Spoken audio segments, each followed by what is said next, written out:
Rivers, he's the criminal lawyer. Bruce Rivers, he's the criminal lawyer. All right. Welcome to Capital Culture. I'm your host, Christopher Wheeler, and today we have a very special guest today. He is taking YouTube by storm. We have Blicky Bruce, aka Criminal Lawyer Reacts. How are we doing today? Good. How are you? I am doing pretty good, but I actually was on a subreddit yesterday, and I read on the subreddit that you have 5 bodies, Bruce. Is that true? I can neither confirm nor deny. Fair enough. Would you say you're busier or less busy with the pandemic right now? Are the criminals up to no good, or are they settled down with the pandemic? Well, there was a time back last March that it was pretty dead because nothing was going on. Mm-hmm. But it is insanely busy right now. Fair enough. So let's jump into it right now. So I have a start off question. This has to be on a lot of people's minds. How did you end up starting this channel, and how did you get into reviewing these music videos? Well, it was my son's idea, Michael Rivers. He's the producer and the kind of the brains behind the operation. He's a huge fan of drill music and the current hip hop scene. Fair enough. He can rap like nobody else. I mean, he's like really fast. And so and I'm kind of more old school, more Run DMC, Grandmaster Flash and the Furious Five, Sugar Hill Gang, that kind of stuff, right? That's old. That's like well before you were born. Yeah, way before my time. Fair enough. But it's still and so we did one video, Murder on My Mind, about a year ago, and we just kind of left it alone. All of a sudden, we turned around and looked at it. And we had like 130,000 views, and like, oh, well, maybe we have something here. And so then we started doing a couple of them, and started doing what did we do? We did King Von, and we did a couple other ones. And the more I started getting into it, the more I started looking at what they were doing in the videos. Yes. Because I mean, number one, with all the firearms and talking about who they're killing and that kind of stuff, and whether it's art or not, it just struck me, and I think they used some of it in Smyrna's trial. They can use your own words against you, and people say, "Well, but it's art." Well, no, they're your fucking words. They're your words, and your words can be used against you in court. They say it right there when they arrest you. No doubt. Now, you kind of, as you said, you've blinked, and overnight you've gotten 200,000 subscribers over the month. Now, where would you, and now that I know your son, where would you guys like to see this be taken? And do you see this using this as a tool to help expand your business? A little bit. To be honest with you, I get a YouTube call a day, or maybe 2 or 3. People who have seen our video. I got a call the other day from just a little young kid in high school. Yep. Who called me with his mom in the background saying he wanted to be a lawyer. And so I gave him some advice. I gave him a little bit of time, and I had a couple other fairly decent sized clients come in, and just from the YouTube videos. There you go. So it seems you're reaping the benefits of all this new online attention, which is nice to hear. Now, I've scoured your social media, and I found a picture, and I thought you could tell me what it means to you. You have a picture with F. Lee Bailey, who was on the defense of the O.J. Simpson trial. What does that picture mean to you, and can you tell me a little bit about it? First of all, F. Lee Bailey has represented some of the most high-profile cases in our nation's history. And so he's really an incredible legal figure. The other thing is, when he tried that case, the O.J. case, and any case, he doesn't use any notes. And it's incredible to watch him work. He uses no notes, and he's just rapid fire, and he takes command. And I just love his style. So I really look up to him. But that picture came from, I was the dean for the Academy of Certified Trial Lawyers of Minnesota. It's kind of an elite group of lawyers. And that year, it was my year to bring somebody in to speak. And so I brought F. Lee Bailey in to speak to our group. And he spoke for an hour and 15 minutes. And I think he was 85 at the time, or 84. And he took a hold of the podium and was moving it around and just showing he was still strong and still vital and didn't have a single note for an hour and 15 minutes. And it was just really impressive. So that's what that picture comes from. I do see you when you're reviewing these music videos. I see you kind of bobbing your head. Now, do you enjoy some of the music videos that you review? Or is it strictly just because your son puts them in front of you? No, for sure I enjoy them. I mean, it's first and foremost, it's art, right? It's and you have these artists who actually go to great lengths to create some of this stuff. I found, to be honest with you, I found the UK drill stuff was, I was surprised at how much I liked that. Really, you like the speed a little bit more. Well, it just had a cadence to it that I thought was just really interesting. A few UK drill rappers that you can name off the top of your head that you like right now? That just the Zone. That's the only one that I've done. I know it's not like I go to it. It's not my go-to, but I did enjoy it quite a bit. Fair enough. All right, let's switch the pace up a little bit. You've been studying law for quite some time now. There is a story that I heard you talk about that I want some more clarification on. Your first trial ever, you defended a blind stalker. Can you explain a little bit about that and tell me how the trial went? This was my very first trial, and my client was blind and the victim was blind. Okay. Yeah. And it was a harassment / stalking case. Okay. And it was really over the telephone. So when I say a blind stalker, he was harassing his girlfriend over the telephone. Okay. But when I was doing my closing argument, I went like this to the jury. Now I've seen everything. They're charging blind people with stalking, and they acquitted him like in about 10 minutes. Okay. So like most cases, it came down to one issue, and the one issue was whether or not the person was afraid. And so I used their own investigator against them and she helped me prove my case and like that.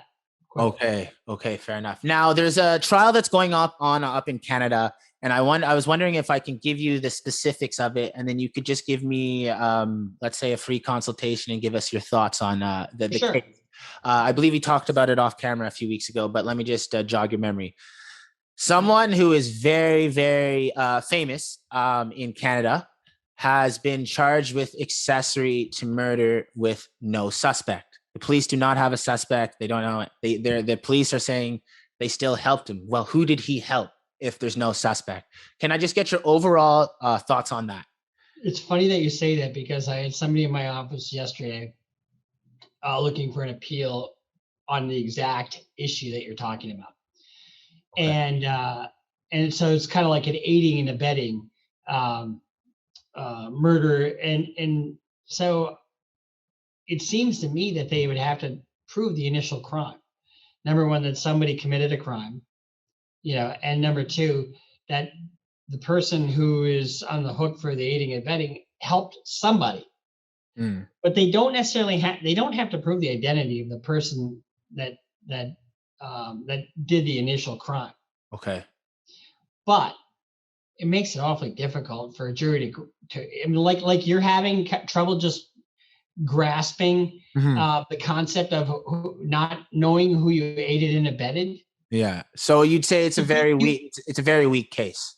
Well, if I'm the defense lawyer in that, I'm telling the jury, how can we prove this? How can the state prove this if they haven't said who's the one who they helped? You know what I mean? It just doesn't make sense.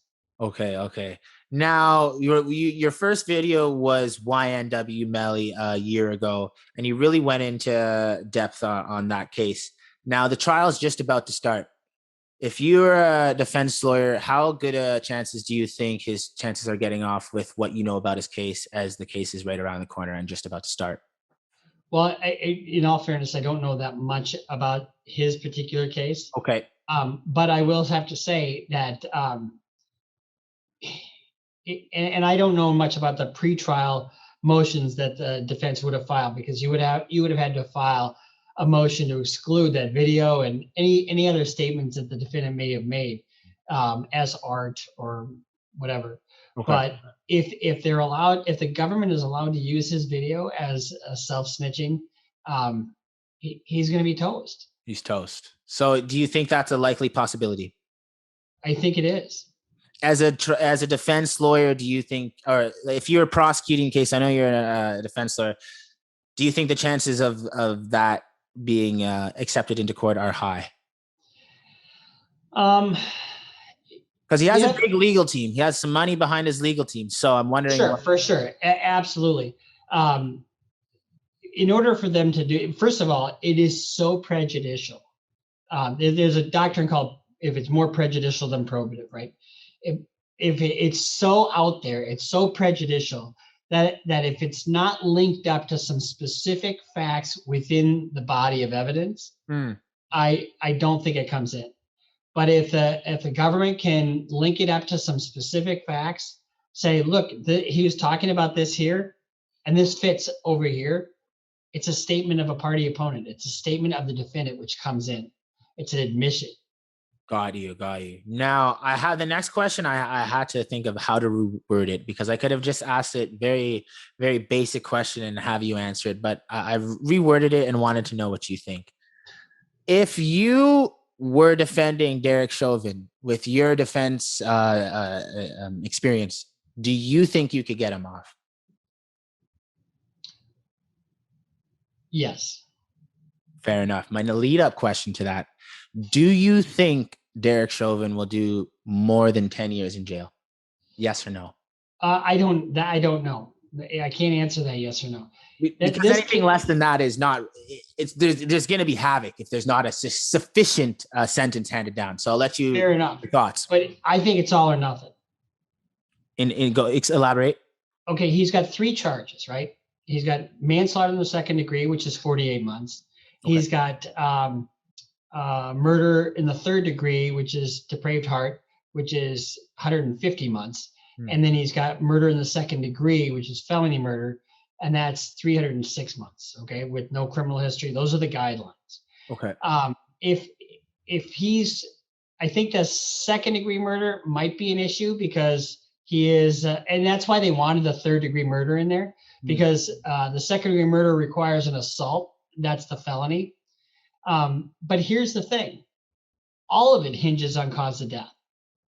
Right, because he was allegedly on fentanyl, I believe. So if you have a reasonable doubt as to the cause of death, he walks. But he's not going to walk from his tax evasion. So he's going to get pinched on that. Okay, so fair enough. Now, let's switch it up to a little bit more fun segment of the interview.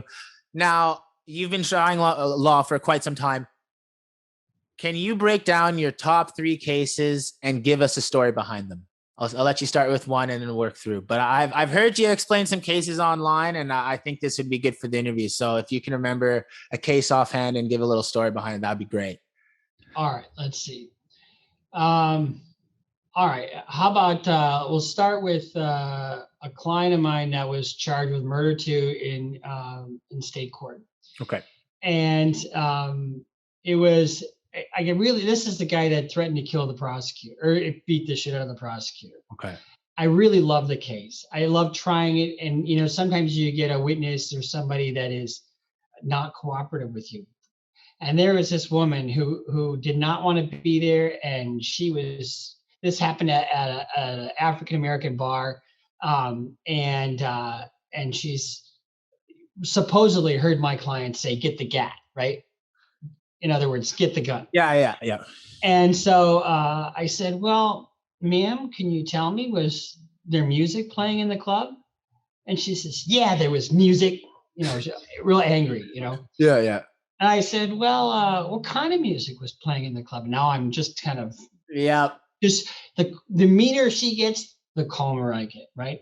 So what kind of music was playing? "It was music, is what she says to me. And I said, and it's a black bar, right? So I said, "Well, ma'am, was it country and Western music?" Of course it was.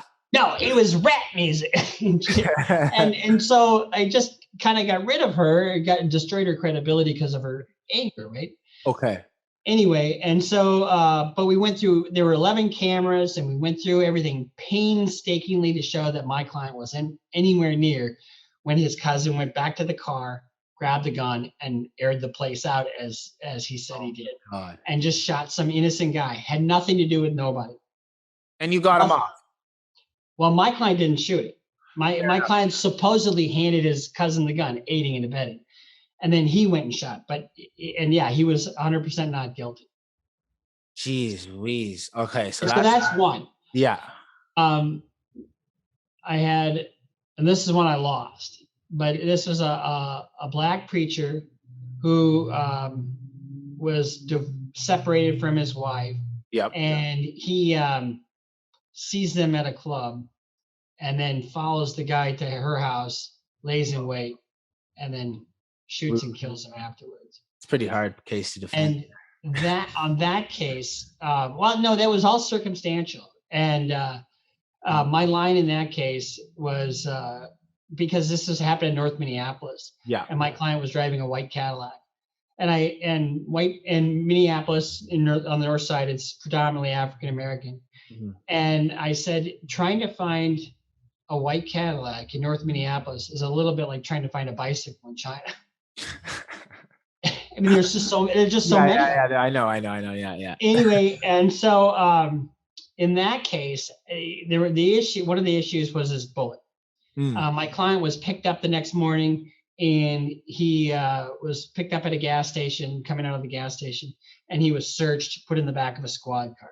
They pulled him out of the squad car, searched him again, and brought him into the homicide interrogation room, and they interviewed him, and then brought him over to the jail. After they searched him again to put him in the car, brought him over to the jail, and they search him when they get to the jail. And what do they find? They find a bullet in his pocket after all these searches, right? Oh my God. So I'm going through this painstaking to show that the cops planted a bullet on my client, right?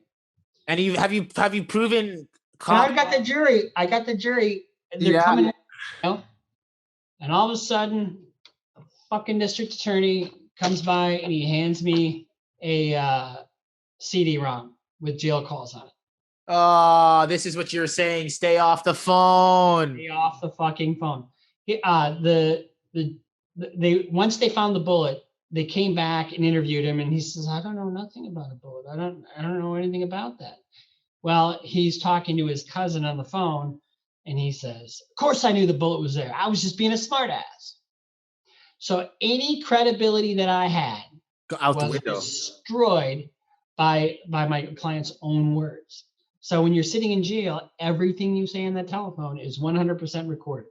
Oh my God. Jeez Louise. Well, I want to switch. I have a few more questions before we end off here. Now, you are familiar with the King Von and Lil Durk case? Yes or no? Yes. So what happens now that one of the defendants is now deceased? Does the case go on and they still try Lil Durk for the murder? Because they were co-defendants in a murder case. People seem to forget that still was going on. So I wonder what happens to that case. Well, King Von's case dies with him. So, I mean, okay. So King Von's case is dead. But if they have enough evidence to go forward, which I assume they probably do, then it goes forward. Is he still in custody or no? No, Lil Durk is arguably one of the biggest artists in America right now, and he still has a murder trial. But I just can't believe it's not getting more media attention. And I understand I saw you covered the NBA YoungBoy situation. You don't think he's getting out anytime soon? No way. Here's the thing. I hate to see this because he's 21. But this is between a male's brain is not fully developed until 24, 25, 26, honestly. Yeah. And so you've got all these hormones, you've got all this bravado, you got all this bullshit going on, and it really interferes with your liberty if you're not careful. Mm-hmm. And if you look at where Mr.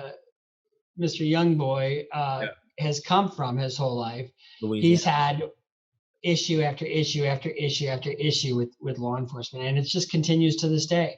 And I don't know how he's gotten out on other drug charges and gun charges that are really serious. Even with all that money behind the record label, with you wouldn't think with good lawyers or whatnot, or you money don't change facts. Money don't change facts. So you can pay me all the money you want. Yeah. I can't file a motion for new facts.